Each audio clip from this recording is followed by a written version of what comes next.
அவ்வளோ கூட்டத்தில் நம்ம நின்று வாங்கினதுக்கு ஒர்த்தாக இருக்குமா அப்படின்னு பார்த்து நாங்கள் யோசிச்சு தான் வாங்கினோம். வாங்கி சாப்பிட்டா உண்மையில் செம்ம ஒர்த்து. இவன் ஏன் நம்மளை குறுன்னு பார்த்துக்கிட்டு இருக்கான்னு தெரில. அதுக்கப்புறம் நாங்கள் வாங்கியிருந்த அந்த ஜாம் பன் அதுவும் சாப்பிட்டோம். அதுவும் செம்ம சூப்பராக இருந்தது. சாப்பிட்டு முடிக்கிறதுக்குள்ளாடி நாங்கள் வந்து ஒரு கூல்ட்ரிங்க்ஸ் ஆர்டர் பண்ணிடலாம் அப்படின்ட்டு ஒரு லெஸ்ஸியும் ஒரு கோல்டு காஃபியும் ஆர்டர் பண்ணியிருந்தோம்.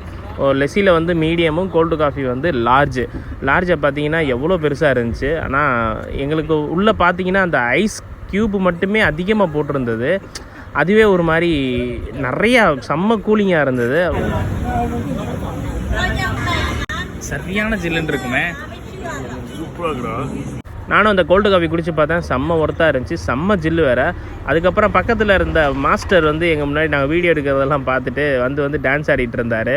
அவர் எங்களை வச்சு பொழுதுபோக்கிட்டு இருந்தாரா இல்லை நாங்கள் அவர்கிட்ட பொழுதுபோகிறதுக்கு உட்காந்து பேசிகிட்டு இருந்தோமான்னு தெரில. இந்தியாவில் அவங்களுக்கு என்ன பிடிக்குன்னு கேட்டால் அந்த ரொட்டி போடுறதெல்லாம் பிடிக்குன்னு சொல்லிட்டு இருந்தார்.